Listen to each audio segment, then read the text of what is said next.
crazy, but I just might like that shit. All the fussing and the fighting, the one you jump shit, bitch. I just might be conniving to the demons. Welcome back, guys, to another episode of the Entangled Thots podcast. I am your host, Poetic Justice, here as humbly as I can. Yes, you see that, you feel that. That's that girth, that deepness of my voice. And this is the podcast, guys, where there ain't no hoes, but we do think out loud. As you notice, I'm here by my soul today. This feels weird. Feel like I'm blogging or something, or somebody's following me with the camera. It's a very awkward feeling. I don't know how to get past it, but we're here. We're together. And this is about to become a vibe. So sit back, relax, roll a little blunt if you need to, get your wine together, and let's embark on this journey. Before going all that, let's talk about my week, guys. My week was okay, because nobody's here to ask me how my week is. But yeah, my week was okay. Obviously worked, struggled. Did some stuff with the podcast. Now we're here. No drama. Actually take that. No drama happened this week, but so I've been making an active effort to go out to parties and stuff to network, because being a person of being a content creator, I feel like your networking skills must be at 120%, because in the business it's always not what you know, it's who you know. So I've been kind of growing out, and I've been successful. I've met some photographers. I've met some other fellow podcasters, some other content creators, and my hopes is to get with them, collab on some stuff, collab on some things, and see what happens, see what pops off. Obviously, I feel like I need to be able to prove myself. Prove myself via my content, prove myself via the actions that I take. But so yesterday I went to this Taco and Tequila Tuesday party. It was fun. It was fun. I got to the party what was that? Maybe 9. Turned up for a while. And first of all, guys, let's talk about it. So there was a shorty at this party. It was clear to see that shorty had a lot of drinks. I don't know how many is a lot for her. She was kind of small and short, so it could have been 2, and she could have been just passed. But she didn't have a lot to drink. I was like, okay, cool. What, do you, boo boo? Because you know what? I'ma do me. But no, it was obvious she had one too many drinks. She had the facial look of fucked up on her face. And I was like, okay, whatever. I wasn't paying too much attention. It was a karaoke. It started off karaoke. Karaoke lasted for about 2 hours. And I was like, I did some songs. I did Sean Kingston, Beautiful Girl, Warren G, Regulate. They didn't even do the last part of Regulators, which is the best part. When we hit the east side on the LBC we're trying to find Mr. Warren G. And then no, it goes, if you know like I know, you don't even step to this. It's a G-Funk ass, they wanna roll down on a gangster twist. If you smoke like I smoke, you high like every day. And it has that flute part. Yeah, that shit's dope. But they didn't even have that, so that pissed me off. But I did some karaoke songs. Now back to we gonna get back to Shorty. So I'm in the like now like the last 2 hours of the or 3 hours I guess you could say, last 3 hours of the party is literally a party. They got a real club DJ and he was spinning, he was doing the motherfucking thing.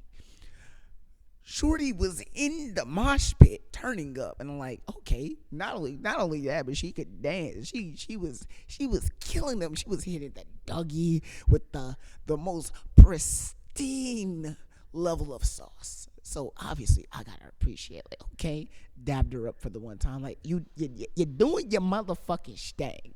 I don't know what level of drunk or highness that you're currently on right now, but your vibe. Appreciate that. So the entire night, bro, she looking at me, and I think I'm tripping. Like I don't like. Look. If we being honest, on a scale from 1 to 10, my G, I am a solid 7. 7.5 on a good day. And last night, I was most definitely I was a 7. I was a 7. If we gonna keep it a buck, I was a 7. Where we at? Okay, we good. We good. I can talk my shit. So yeah, most definitely a solid 7. And she's staring at me, and I'm like, so in my mind, I'm thinking, bitch, why you staring at me? Why you looking at me like that? Like, do I need to get out the way so you can make eye contact with whoever the fuck you trying to look at? Like, but apparently that wasn't what the vibe was. So I was like, all right, whatever. So keep dancing, keep turning up. I'm on the floor. I'm b-boying. I'm doing my shits, and she's still like. I look up, and she looking me in my eyes. Now I see her see me looking at her, like, and it's not just like. No, it was the look. You know what the look is when your girlfriend step out the shower and yeah, she just looking extra. Oh my god, that was nasty. That was nasty. She was just looking scrumptious, just like damn, babe. What the fuck is what is God's gift to earth doing in front of my presence right now? Like, why? Who told you can look that fine? I'm about to jump on your bones, baby girl. You don't understand. That's the type of look she was giving me. Okay, but yeah. So I was like, okay, whatever. I looked up, and then she did that. And then with the bite of the lip, I'm like, I said, oh, whoa, okay, all right, whatever, do you? I'm not, okay, whatever. So the party starts to get more intense, guys. There's a lot more niggas, and they playing all the hype songs, the what's his name? They're playing Kirko. They're playing Chief Keef. Gas, what I smoke, nigga. Yeah, like, they playing all the bangers. So obviously it gets a lot more hot. And an article of clothing did come off. It was my jacket. Come on now. Come on, y'all. Let's be civil. This is still a bar. But no. So apparently she was there with a dude, and she had this dude's hat on her. And I was like, okay, I'll start dancing. And then, she starts caressing like my hips to move her sway. And she puts the dude's hat on my head. Now, dude was of a Hispanic ethnic background, and with my Negro hair, it definitely was not a good mix.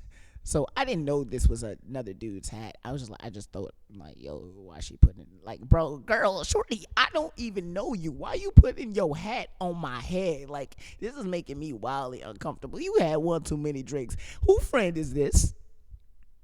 Who friend is this? Somebody need to come get her.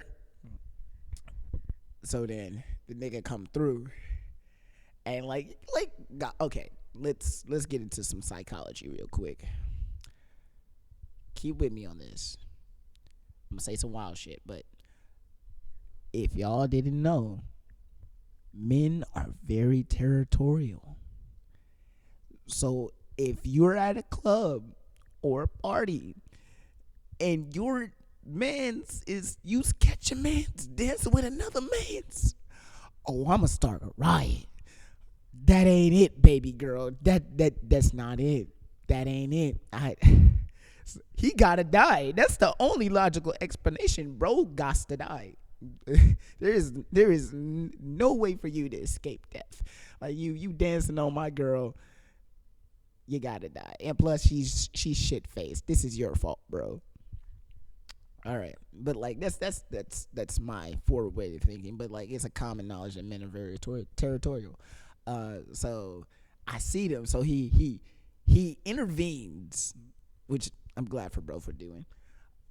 And then he starts asserting his dominance. And what's the best way for a man to assert his dominance while they're at the club or a party? Dance with your girl in the most provocative way that you could think of. And I'm talking about he was hitting the red nose with Shorty, and like even though it was offbeat, I ain't gonna dock man's, because like he just like trying to let people know, hey, yo, this is mine, chill. Like, I understand that. I would have done the same. So gladly, I'm not interested in Shorty whatsoever, because she's too shit faced, and she's being very sexual with a lot of the dudes, and like something about openly promiscuous women just turns me off, and I'm just like, yo, gots to go, don't like it. But yeah, so after that, she continued to dance with him the rest of the night. But that's not even what I want to talk about. That was just like a fun little long side story. What I wanted to talk about is what happened after that. So it gets like 1:00, and I was like, yo, I already stayed 30 minutes away from this bar, so I'm like, yo, I should probably go home. I'm not a good driver at night, so I walked out the bar. And as soon as I walked out the bar, there was a crackhead waiting for me. Like, here's the door, here's a crackhead. He was waiting on site for anybody to step out of the bar. Now, I didn't think too much of it because I'm a nice guy. So I step out of the bar, walk up to bro, and he's like, hey, excuse me, brother. And he reaches out his hand for a handshake.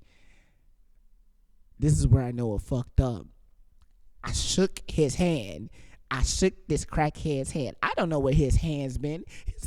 I am fairly positive this crackhead had probably the dirtiest hands on the face of the earth. And I went in for a strong, firm handshake with this man. I probably got COVID now. I don't know if I can say that on the streaming platforms, but I probably, if not, I'ma just bleep it out. But I most definitely probably had COVID at that point in time. So I shook his hand, and it was the firmness of the handshake that got me. Like, he shook it, and then he grasped my hand, like he grasped it with a finger, and I'm like, gotta go, don't like it. And then, so he hits me with the typical crackhead spiel. Like, if you ever been to downtown Houston, you know these crackheads like to give you their whole life story. I was slinging dope for about 5+ years, and I got here, my daughter's dying in the hospital. If you could just help me out, brother, I'd really appreciate it. Yeah. So if you could just help me out, brother, I'd really appreciate it. So now, my hand is still on this man's hand. And so, like, I don't give money to crackheads downtown. I don't give money to most homeless people I see, but mainly the crackheads downtown, because they're very uncomfortable. So I was like, no, I'm sorry, bro. I don't got any cash on me. That was a lie. I just didn't want to give this nigga no cash. I might need that cash. So like, no. I don't have any cash on me, brother. He's like, I could just use 50 cents, brother. Look, I don't have any cash on me. And then he kept the grip after I looked him in his eye and told them I didn't have any cash on me. He's like, so you don't got no cash? Now, at this point in time, I had to make a decision. Was I really about to square up with this crackhead outside of the bar at 1 o'clock in the night? Very possible, because I was ready to knock this nigga out. Like, I did not care, bro. This nigga was about to get laid out like the fucking laundry, bro. So, like, bro. So I looked up, I grasped his hand again with a tighter grip. I was like, I do not have any cash. Let go. And you let go. Because I think it is an unknown rule when dealing with men, in a very tense situation, there is like an unspoken possibility of death.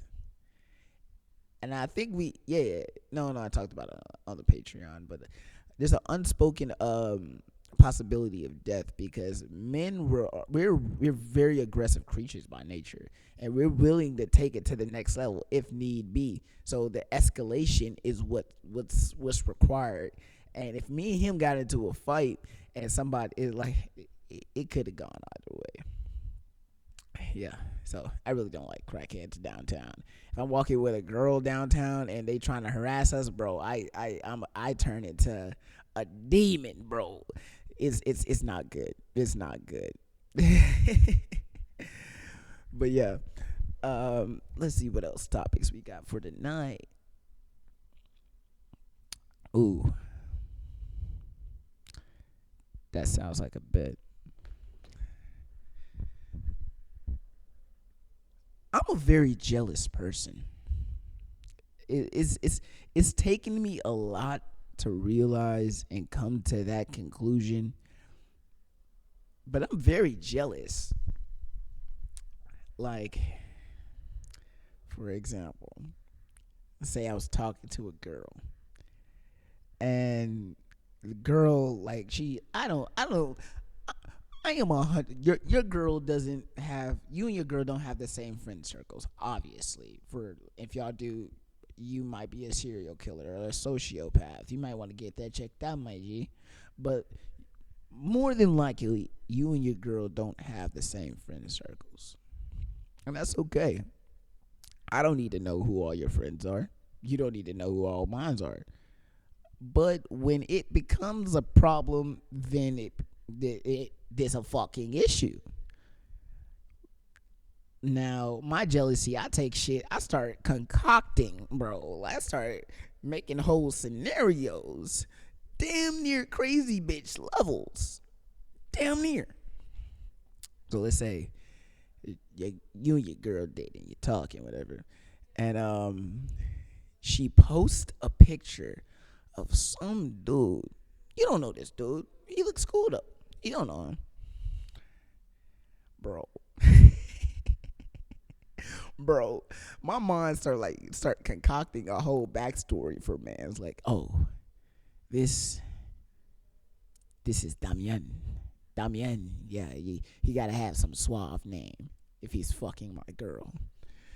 This is Damien.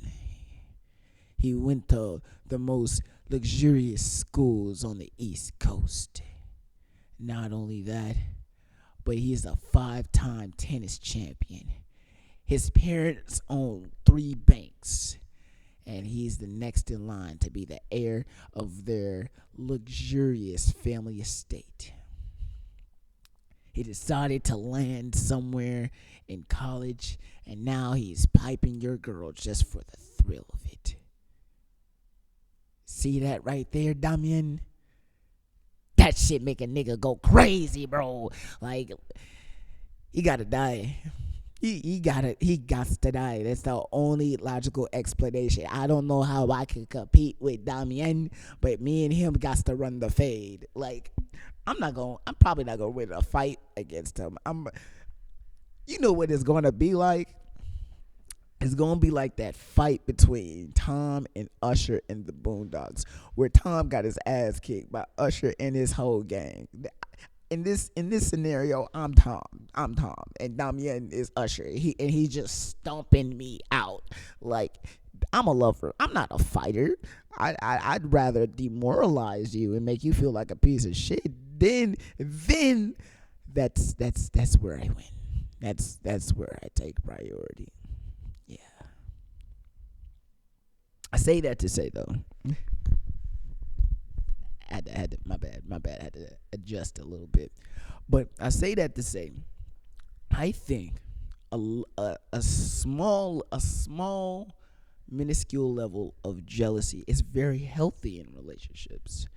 That small jealousy, it one obviously, it lets you know and your partner know that you care for them. You're emotionally, and I can't use words tonight. Oh my god, you're emotionally invested into them, and that's beautiful. And like that's a level of validation that some people need, i.e. me. I require validation in order to survive for relationships. My love language is words of affirmation. Come on now, let's do better.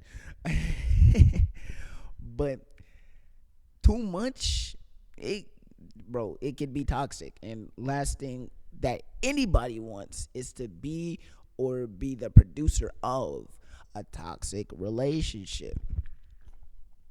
My bad. Yeah, there we go. I'm good. But yeah, be the producer of, to be in or the producer of a toxic relationship. So I think that brings up the question: where in the sand is the line for jealousy? Okay, this is my personal thoughts. Don't quote me on this. It's not backed up by any logical statistics or anything, but this is just what I feel like.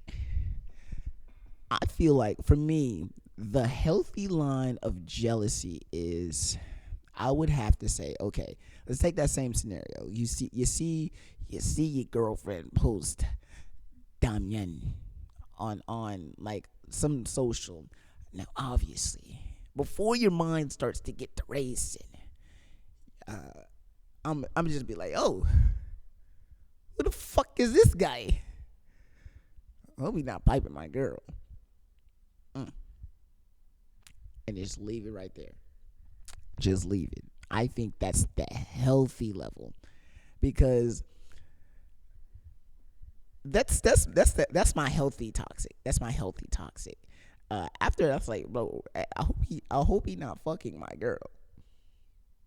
And then before you start concocting ideas, just drop it. It's like, because like, you should have security in your woman, and then trust her to be like, yo, okay, you gotta be cocky. You gotta be cocky just a little bit, or like have a level of confidence. It's not cocky. Cocky is like overconfidence, but have confidence enough to be like, yo, I trust my girl. I love my girl. She won't. Look at this guy. His hairline's fucked up. She wouldn't date a dude with a fucked up hairline. Like, look, my shit look better than his. Yeah, she know where home is. And I think that's the healthy level that you need to operate at. Now, going to the other side of the fence would be, oh, who the fuck is this guy? Then going on Twitter, social media, Instagram, and like, oh, I gotta find this dude, 6'3", light skin with curly hair.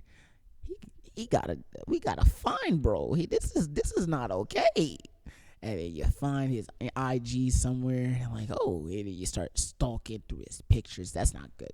Don't do that. That's fucking weird, bro. Why are you looking at another man's page?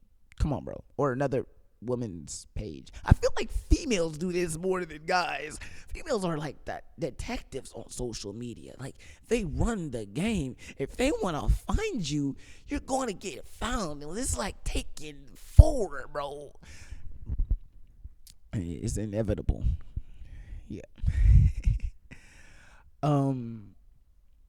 Yeah.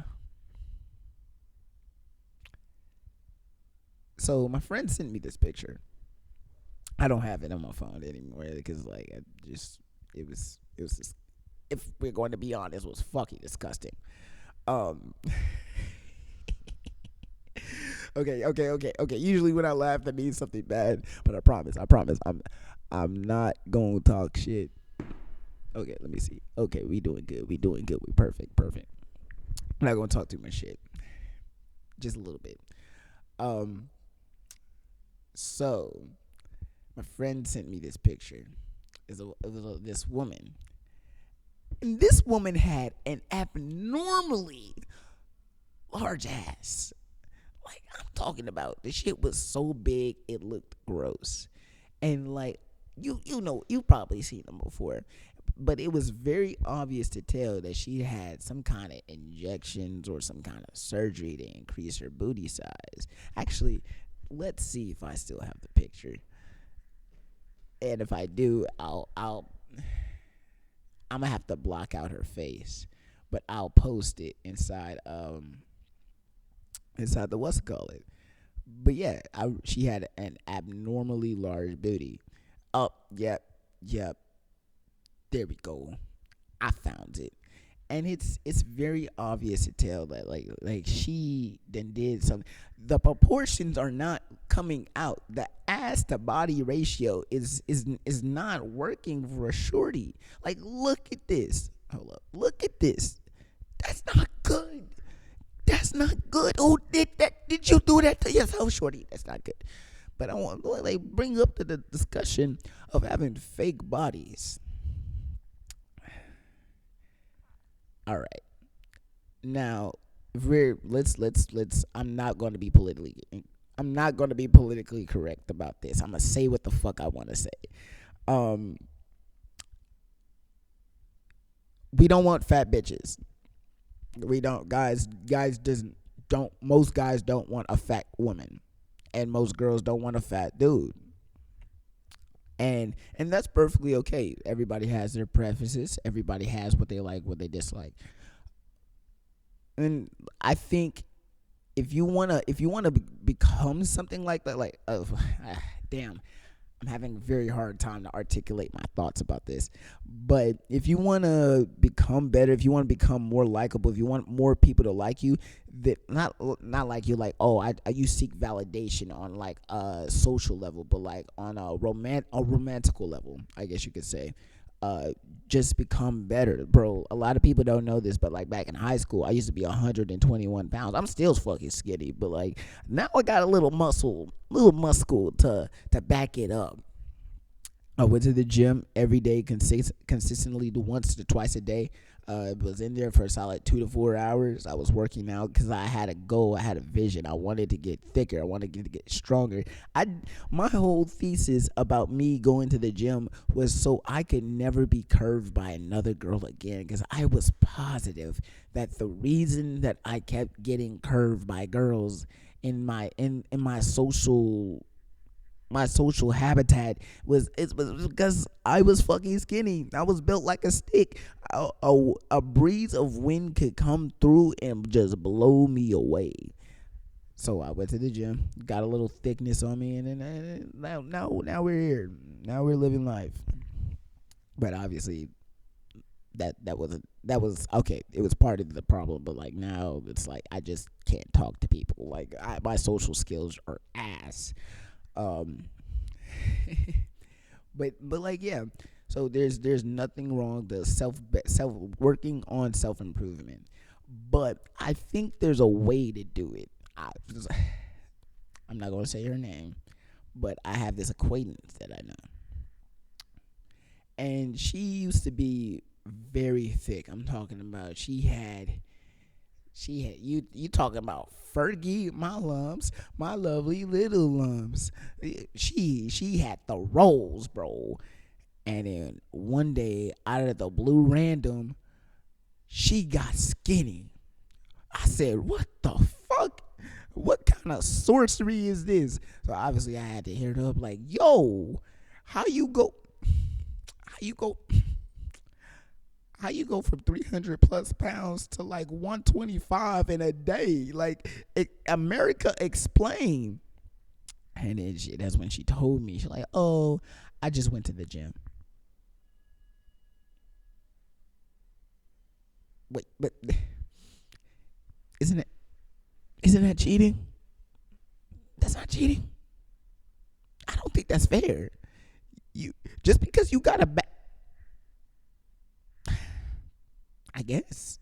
I guess. But like, yo, the change was drastic. Like, she went from looking like Lizzo at her prime thickness to Kim Kardashian. Like, it did it make it make sense. Make it make sense. Make it make sense. But where we at? Where we at? Oh shit, we over. But yeah, the change was just so drastic. I'm like, bro, what the fuck? And then, I mean, she looked good now. I guess that's all she cares about. Like, she looked good, but like, I don't think it's fair for you to post, like, because she'll post on her social media like, hey, you can be on this journey too. You just work out, hard work, consistency, this, that, and the third. That's all and great, but that's not what you did. You went to the doctor and got all that shit removed, so you looking fine now. That's kind of cheating. You got the cheat code in life, which is a bag. That's I don't like that. But like, I feel like natural bodies, that's where it's at. Like, I'm talking like, don't nothing hit harder than a hard worked on booty. Like, I'm talking about shorty going ham for the yams. She up in the gym every day, hitting the squats, eating her beans and cornbread, and that shit just pluffy. I don't think that's a word, but that shit just pluffy. Like, you know what I mean. Her ass is built like a pillow that I could gracefully just lay my face into and just sink into it. It's just so beautiful, bro. Who don't love the... That's so beautiful. I love it. But yeah, I feel as I mean, I'm hearing conversations being like, oh, what about the people that go to the gym every day but they can't lose the weight? Well, you need to work harder. Whatever you're doing, you need to take it a step above. You need to start eating right. You need to cut everything. I'm talking about fasting. Best case scenario, fasting. I'm talking about doing 2 to 3 workouts a day, nothing but straight cardio, and ladies, don't be afraid to build up a little muscle, because like the ladies be like, oh, I just want my ass to get fatter. You need to have the proportions. If your ass is gonna be fat, you need to proportion out your body. You can't just it's like the guys going to the gym every day. They only want to work out their upper body. They lower body get no type of love. So like it looks like a fucking tank on fucking 2 sticks. That's not, you gotta proportion it out. Like, I don't know. Something about men's calves. I like, no homo, but I like looking at men's calves. But like, damn, bro, got a thick ass calf, or like little thigh. Yeah, no, I mean calves. I do mean calves. Yeah, take that back. Yeah, calves. This part of your leg. Yeah. I like looking at men's calves. Like, damn, I'm gonna get like that one day, bro. I'm gonna catch up. Yeah, I can take it there. But yeah. So I think I prefer natural bodies and natural booties. But yeah. But we about to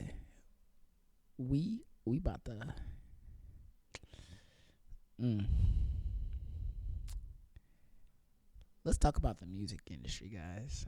Music. Since the last episode, there's been not one, but 2 great album drops. CLB and Donda. Now, Drake and Kanye got some ongoing beef going on with each other. I don't even know how far the beef goes, but I know they constantly like take shots at each other. Very early in Drake's career, oh my god, I stuttered. That was a terrible stutter. Oh my god. Very early in Drake's career, Kanye did some fucked up shit, And then since then it's been bad blood. So much so like you can peek out little disses when like his previous works. At least I'm talking about Drake's. My bad. You can pick out some of Drake's disses of Kanye in his previous works. Like for example, one of the best songs of this past 2010 decade. Yeah, decade. I think that decades or tens. Yeah. Anyway, with Astroworld, he was like crept down the block, made a right, cut the lights, paid the price. People think that he was talking about fucking Kim K. Like that's on some crazy shit though, because they stay right across the street from each other, and like you gotta take a right to get there, and like that's like they think that Kim had an affair with him, but looking at it from a musical standpoint, you got the musical genius that is Kanye going against hip hop's golden boy, the sixth god himself. All right, I listened to both albums. I listened to Donda, and I also listened to Certified Lover Boy. Let's talk about Donda real quick. Donda was a musical masterpiece. I have to listen to it like one more time in order for me to get the entire story, but like just from a producing standpoint, it was fucking crazy. Like the first track, the Donda chant, where he says Donda 56 times, and then if you keep saying it, you realize it's a heartbeat. And for the next song, Jail, he sampled his mom's heartbeat for the song. That's fucking crazy. I would have never thought about some shit like that. That is musical genius at its best, bro. And then the rest of Jail is probably one of my favorite songs on that album. That shit. And then like, cause they also got Jay-Z on that whole, like that whole stupid, bro. I can't. There's another good song on that album, but like, long story short, out of that 20 plus song album, I had rarely any. I didn't skip a single. Actually, yeah, I didn't skip a single song on that album. And again, from a producing standpoint, the album was a hit. It was great. And I'm still finding more stuff out about the album, so I'm definitely eager to listen to it all the way again. I probably might do that tonight after the podcast. And Certified Lover Boy, Drake, possibly Drake's last album. I don't know. This didn't feel like a goodbye album from Drake, but a lot of people have some opinions about some of the songs in this track list. For example, Girls Like Girls, which is it is my favorite song on that entire album. Girls Want Girls. There we go. Girls Want Girls. Yeah. Girls Want Girls. Girls Want Girls where I'm from. Hey. Sixth God. Drake has the musical ability to, if Drake didn't want to, he cannot make any type of music for the next 5 years, but make a single once. Like after that 5th year, make one single, drops, and it's going to the top of the charts, no question. And it's staying there for a long while, because that is the ability that Drake holds within the rap game. He's a musical. He's the Wonder Boy. He's like, if Kendrick Lamar was, I can see Kendrick Lamar being like a Batman.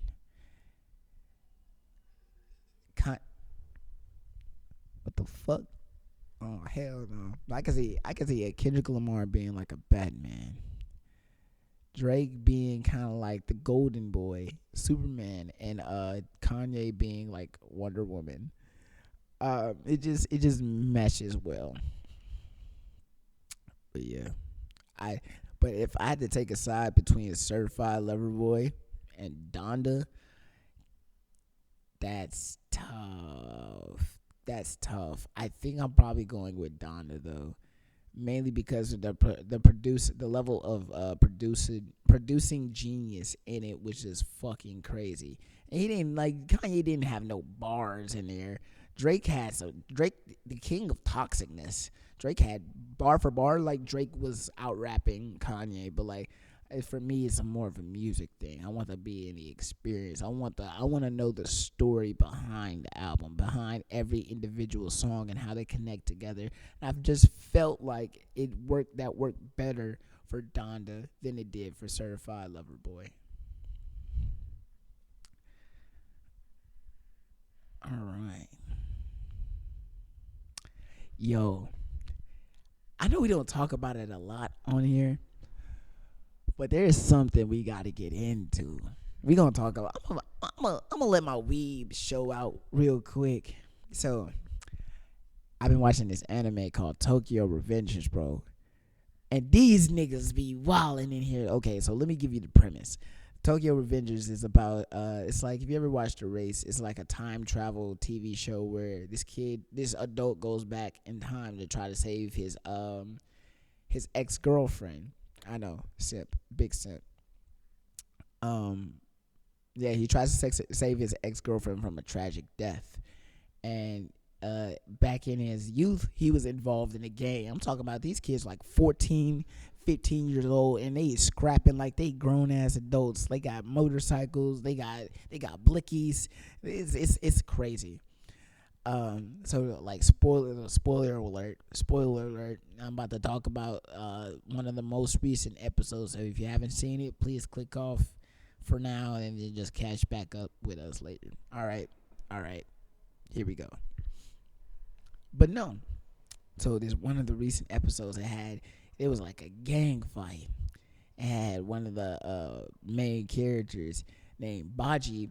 He was squared, like this nigga got shanked. Was running, he got shanked. Got jumped by 28 niggas, whooped all their asses at once. He was giving out the good hands. He was giving equal lefts and rights to the entire gang. He whooped the entire gang by himself. He passed out while he was fighting the boss. Got back up, stabbed himself, did a whole speech, and then passed out again and died. Like, these niggas are in high school. What high schoolers are built like this? Where are they? Like, it's like Jotaro. Like, Jotaro, I'm convinced Jotaro is like a 30-year-old man. Like, that is not a high schooler. What are y'all feeding him? Like, who is supplying this? I don't know. But, like, yeah, definitely go check out Tokyo Revengers. That shit is crazy good. Like, I don't want it to end. Like, it's so, I can't stand the main character. The main character is the worst character in the entire series. It's the other characters that are around him that make it interesting. But yeah, fuck Takemichi. He a bitch. All right. No anime fandom hating over here. All right. Jealousy, Tokyo Revengers, Music Awards, Met Gala. Okay. Oh, yeah. We're gonna go ahead hop off real quick. We're gonna be right back. The award academies. Okay, so I honestly am very ignorant about when it comes to like certain award shows, who decides who gets what award and how do they decide it. I don't know.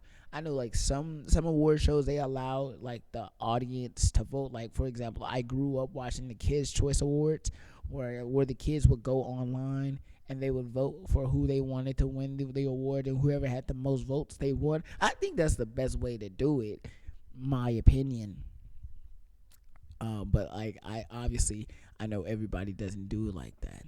So the other day, I was at work. I was doing my motherfucking thing. I was working, and then I get this. I'm scrolling through Twitter because I'm bored, and I see this post, and it was. Let's see if I still have it. It was for the BET Awards. Next, their upcoming award show. Their lineup for best artist or best.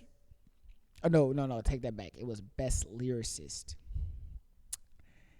I'm pretty sure I saved this hoe because this shit looked outrageous. It had me livid, boy.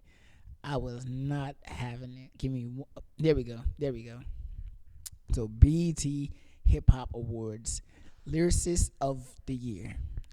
You got Benny the Butcher. Don't know who the fuck that is, but I'm told he is fire, so I might need to go check him out. You got Drake, the sixth god himself. You got J. Cole, off season. Off season was a slap. You got Little Baby. Little Baby is fire as well. You got Nas. Bro. It's Nas.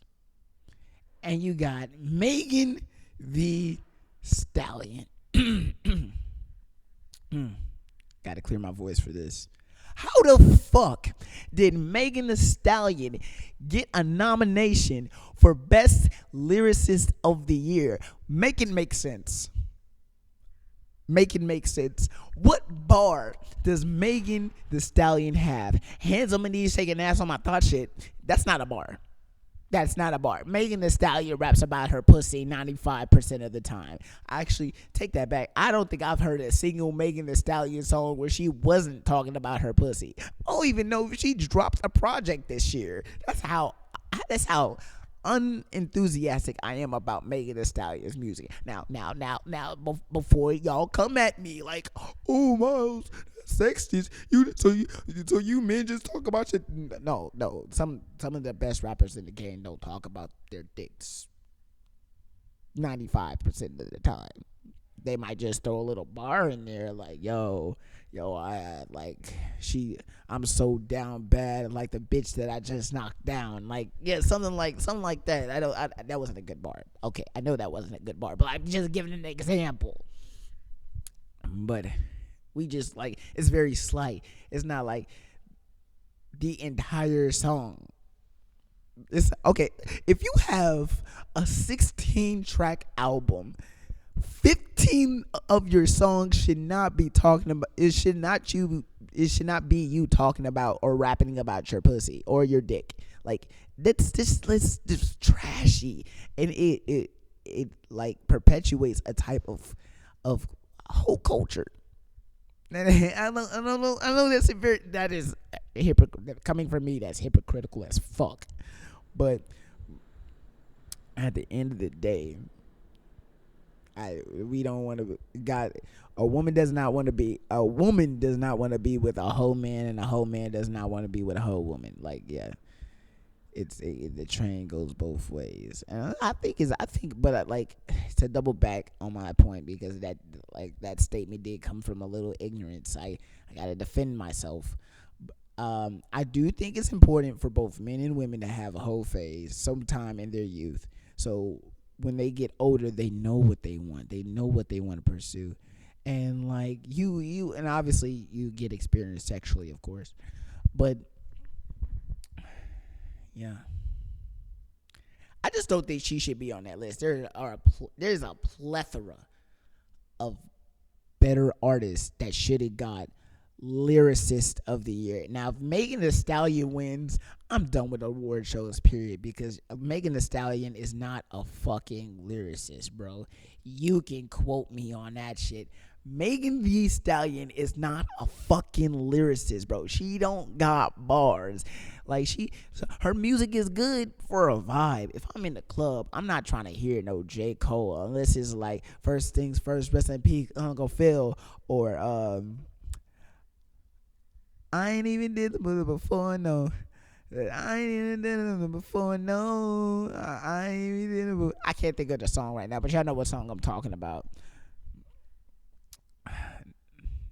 Yeah, if it's No Role Models is the first one, and damn, I can't think of the name of the second one. I know the song, but I can't think of the name of it. But like those are some J. Cole songs that slap, and no matter the vibe. But like, I'm not trying to hear some hard, gritty, like hip hop West Coast shit. I'm trying to hear some shit that's gonna make me lean with it, rock with it, bounce, make me act up a little bit. And that Megan Thee Stallion fits that vibe fucking perfectly. But what we're not gonna call her a lyricist because she don't got bars. I'm sorry, you can quote me on that. Me and you could put me against Megan Thee Stallion in a rap battle, and I promise you, I would out rap her. I would out. Oh, that's a big ass claim. That's a big ass claim. I hope this don't go back to her. She used to hottie with she a little thotty. I don't know. I just don't think she's a lyricist. Now, if she applied herself and actually wrote some lyrical bars, and that opens up the discussion for something else. Maybe she do got real bars in there somewhere. Show DM me a Megan Thee Stallion song where she's speaking bars, and it can't be on no shit like hands on my knees, shaking ass on my thought shit. No, that's not bars. That's not bars, guys. Come on, let's do better. Like bars like J. Cole, I could put an M on your head, you a Luigi brother now. That is a bar. Alright, I'm done. I'm done with the topic. I'm done with it. Okay, we doing good. Okay, so I've been thinking about. So I'm getting older. I'm coming up on my 23rd birthday. Whoop whoop, yay! And like, I don't know. I'm just taking a very in-depth look at my surroundings. And when I say my surroundings, I really mean the people that I'm surrounded by. A lot of people that I would say would be in my associate or friend group. They're growing up. The people my age, to be more specific, they're growing up. They're starting lives. They're making long lasting relationships, and I envy that. I envy that to a very subconscious level, because at the end of the day, I really do think and I really do believe that we all just want to be loved. We just want that love we want to give love and have that love to be reciprocated to us at the maximum level. And yeah, I know that's what I want. I'm a bitch. I can't even defend that shit. I'm a bitch. Yeah. So I've talked about it a lot, but like I want to start a life with somebody. Like, I know that's deep. Like, damn. Like, somebody gonna be watching this and go like, but I want to be able to start a life with somebody and grow with them, and eventually have, if she deems it to be so, have kids with her. I think having my own set of kids would be so fucking dope. And I was in a conversation with one of my coworkers, and about, I don't know, we had some badass kids at work, and they was just wilding. I was like, bro, if that was my kid, he would have got his ass beat, like, on spot. Like, I would have popped that nigga right in the mouth. I'm like, oh, that's a black jeans. And like, man, and we just started talking about kids in general. Like, kids, you always love them.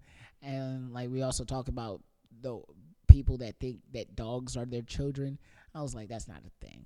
That doesn't exist in life. People that legitimately see their dogs as their live human children. I don't think a dog and a human life are equivalent. A baby definitely, a human child definitely takes precedence over the life of a dog. Like, if there was a gunman who was like, hey, you gotta choose this baby or this dog, I'm sorry, but Rollo gotta, what's a good dog name?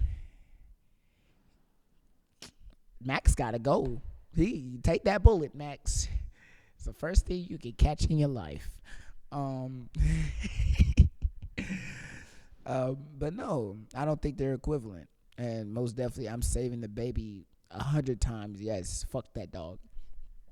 But even if it was my dog, if it was like if it was my child versus my dog, that Kiki gotta go. I love her. Like, she my big bitch. She will always have a place in my heart. But she gotta go. The lives are not equal. And for anybody that thinks so, you need some help. I can't help you. You probably need to go talk to somebody. My bad. I'm getting distracted. But yeah. So I really look forward to like meeting. I think the moment where it comes where I meet my kids for the first time, I'm 100%. I'm going to cry, guys. I'm going to bawl. I'm going to be a little bitch. And I think this is one of the moments I'm looking forward to most in life. For the first moment I get to hold my kids, and like I'm just going to weep. I know I'm going to cry because I feel it deep down in my soul that the emotions are just gonna well up. I'm already emotional as it is. I'm just like, this my son, this my baby. He's like, yeah, this is my girl. She come like, yeah, that's him. Like, look at him. He got my little forehead. Like I'm going to fucking cry, bro. Like, you hear the crack in my voice. That's me talking to me. But no, I just really look forward to it. I don't know. I just kind of wanted to talk about that because I feel like a lot of people don't have forward thought about relationships. They just think about the relationship in the moment. Hell, one of my ex-girlfriends only told me she dated me because she didn't have anything better else to do. So I don't think a lot of people go into relationships thinking of a long-term thing. So I think dreaming of long-term goals are healthy, at least in my eyes. I always like to think about like stuff about getting married. I'm not too big on like marriage ceremony, but like actually settling down with the woman and like her covenanting under me and like just living life with her. I think that is one of the things in life I look forward to the most. I tried to do it. I was very immature. It didn't work out. But now I know to take my time, slow it down, and just let yourself feel. Because I feel like my greatest flaw is I try to rush relationships. And it's like the story between the tortoise and the hare. The hare took it. The hare was rushing through the entire race, took stops here and there without regard of time, without regard to like, the tortoise is so slow, I'm gonna beat him. But the tortoise, he did it literally one step at a time. And what do you know? The tortoise ended up winning the race. I think that's how you're supposed to look at relationships. You're not supposed to rush it. You're supposed to allow yourself to feel through it. Feel the highs, feel the lows, feel the moments of excitement and the moments of depression.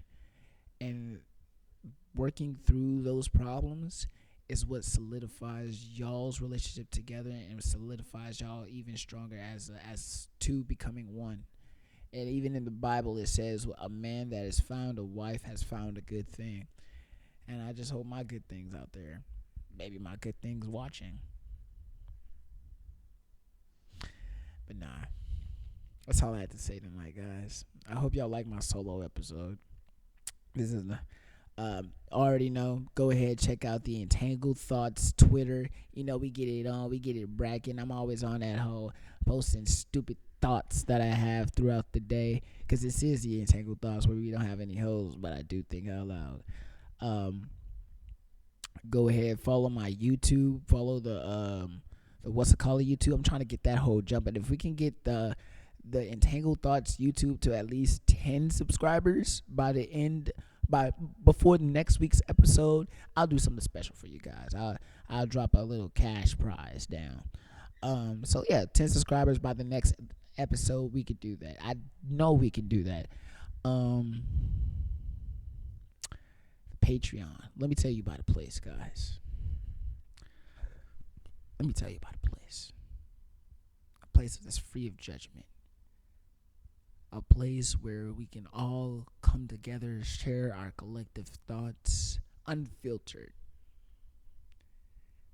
Join the kingdom, guys. For just $1 a month, you can be a part of probably the littest podcast that is yet to come on Patreon. You get access to about 20 different bonus podcasts, behind the scenes content, And as well, you can ask us live questions, and we can put you on a show. And if you, we have 3.